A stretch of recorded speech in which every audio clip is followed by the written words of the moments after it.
Hello everyone, and welcome back to the Meandering Mina YouTube channel. It's a lovely spring morning, so I figured it's a perfect day to have a weekender around Stirling and visit some of the must-see sites. Although I do love a nice rainy day myself, I really believe that every sunny day in Scotland should be taken advantage of to the fullest, so we're going to make ourselves a cup of coffee in a Vespa mug and head out to explore the town. We'll be walking the scenic route up to Stirling Castle by way of the Old Town Jail, Church of the Holyrood,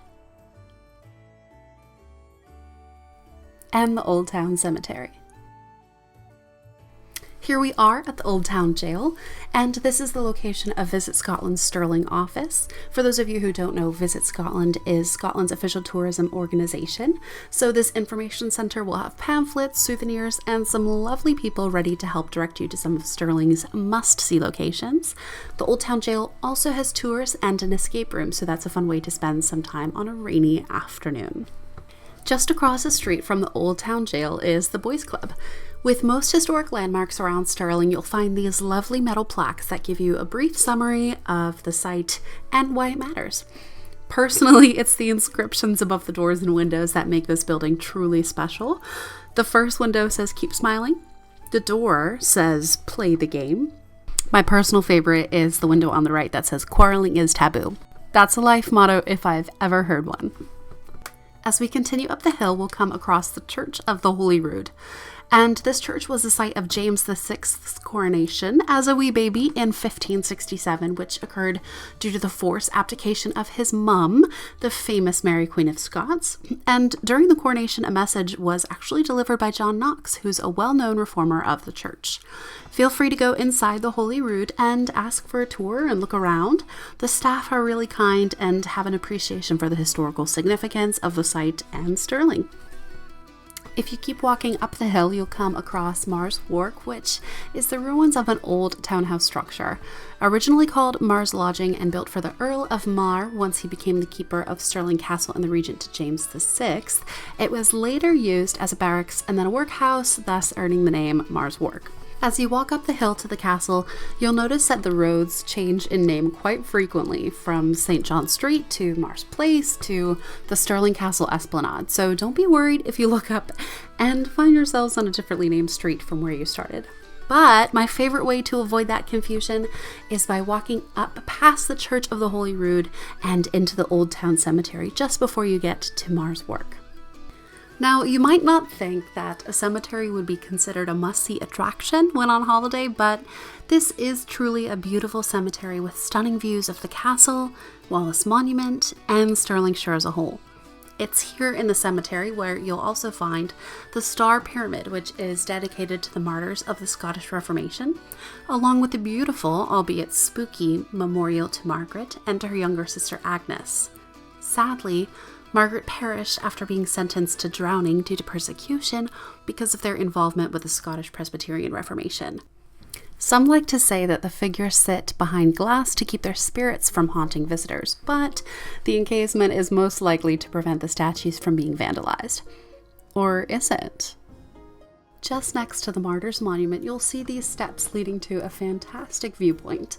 There's also a bench at the top of this little hill that's perfect for taking time to admire the cemetery, castle, Wallace Monument in the distance, and Stirlingshire as a whole. This spot boasts views in 360 degrees despite the weather conditions or the time of day, but don't worry if you're a little directionally challenged. There is an indicator at the top that can help you figure out what exactly you're seeing. Due to the high vantage point on this hill, you'll practically have a bird's eye view of the whole cemetery, making this a great spot to decide what areas of the cemetery look most interesting to you. I encourage you to explore the cemetery grounds, but please remember that you are amongst the dead and thus should be respectful to those who have passed and considerate of the living who come to pay homage to their lost loved ones. I would advise you to keep your voice at a respectful volume and encourage you to keep selfies to a minimum, or even better, non-existent. I walk amongst the grave markers to see the details, loving inscriptions, and even the way the grass and moss cover the dead with life. You'll find markers in good condition and those whose stones have broken. It's the perfect place to express gratitude for those who came before and get contemplative regarding life and legacy. Continuing our ascent to the castle, you'll climb these steps and see the entrance to Stirling Castle.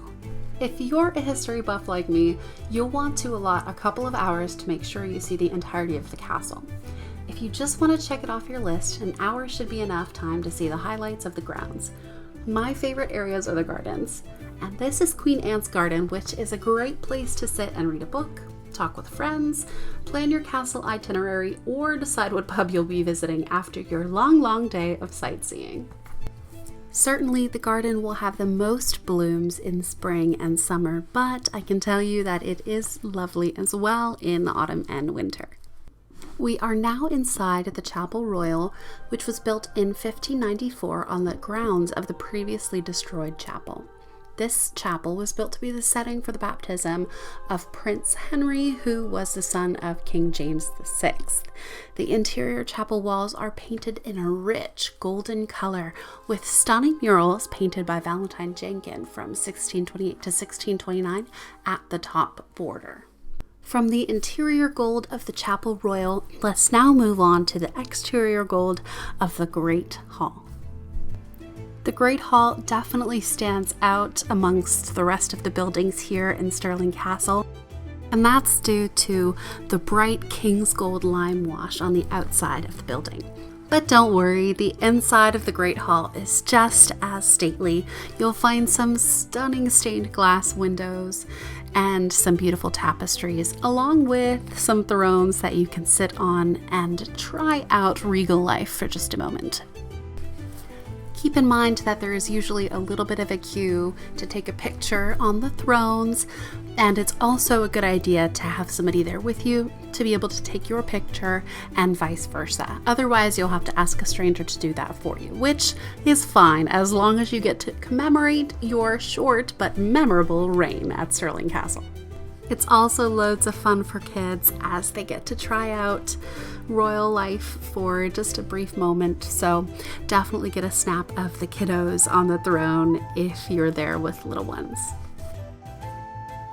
And now we're going to head underneath this beautiful stonework, and I would highly suggest you take a moment to look at the craftsmanship. But this is Douglas Gardens, and it's not as stunning as Queen Anne Gardens in my opinion, but it's a really interesting place because there was actually a dead body flung out of a window pretty close to this spot, so I won't give away all of the details.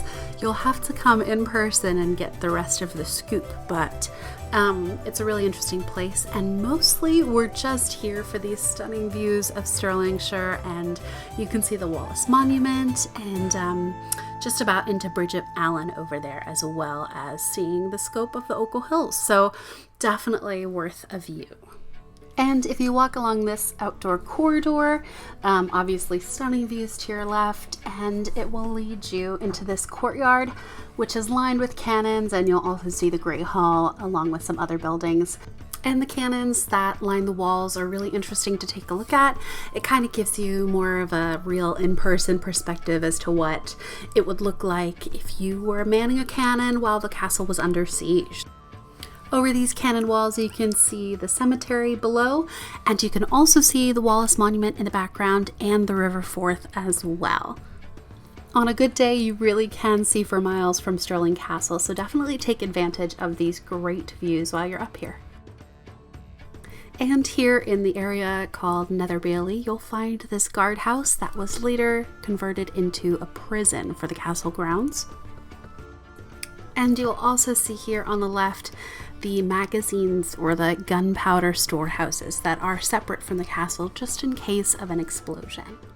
Just past these gunpowder storehouses, you'll find the newly erected Tapestry Studio, which goes into detail about the storyline, the materials, and the efforts that all went into create the Stirling Castle tapestries.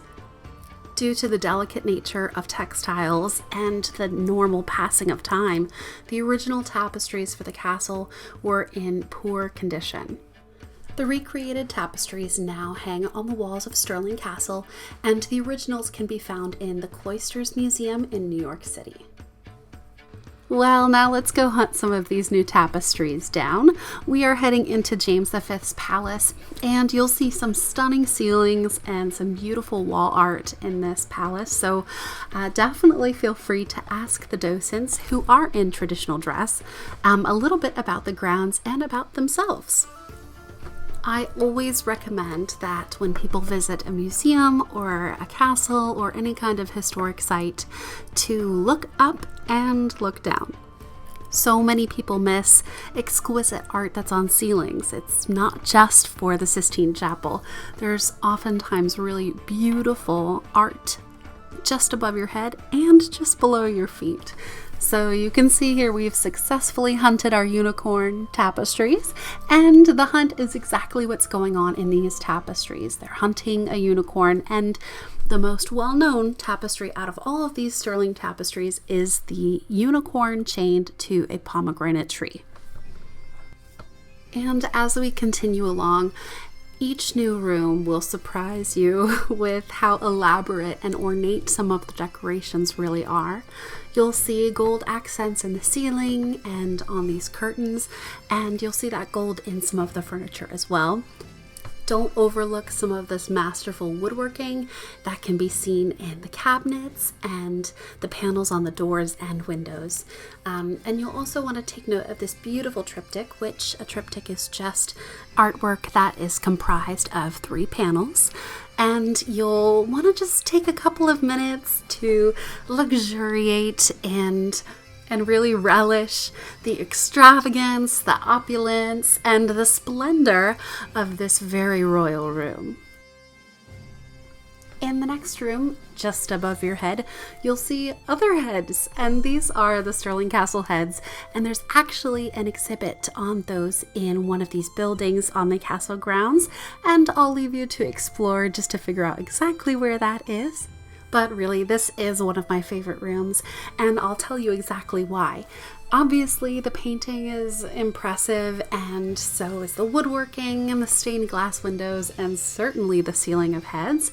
But what you'll notice is some of the walls have noticeable damage. They've been worn away by time and by people, and I really love seeing the juxtaposition of the restored and that which has not been restored. All right, now I told you that you would need to do a little bit of exploring to find the Stirling Heads exhibit on your own, but here's just a little sneak peek to get you really interested in the Stirling Heads exhibit. It's really fascinating, and you get to see lots about the restoration, what the heads look like originally, why they were there. It's fascinating stuff, so definitely do some exploring and see if you can find this exhibit.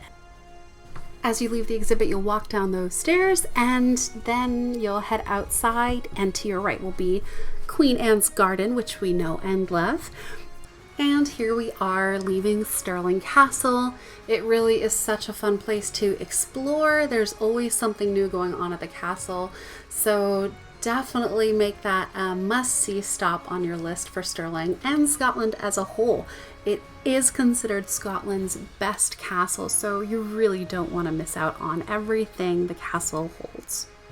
In my opinion, the best way to end a long day of sightseeing is with a pint in a pub, and we're here at the Settle Inn just to get a pint of cider, unwind, put our feet up, and have a good chat to close out our lovely day around Stirling.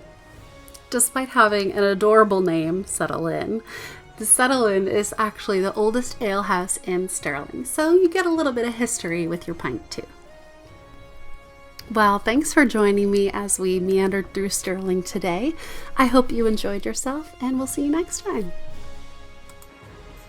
And that concludes our first Meandering Mina YouTube adventure together. I hope you enjoyed your time here with me today. If you did, go ahead and hit that subscribe button, and you'll receive notifications when I post my next meandering video. You can follow me at social media at Meandering Mina, or you can find my website www.meanderingmina.com. I really hope you had fun with us today, and I look forward to seeing you on our next meandering adventures. Now let's go meander the gorgeous globe together.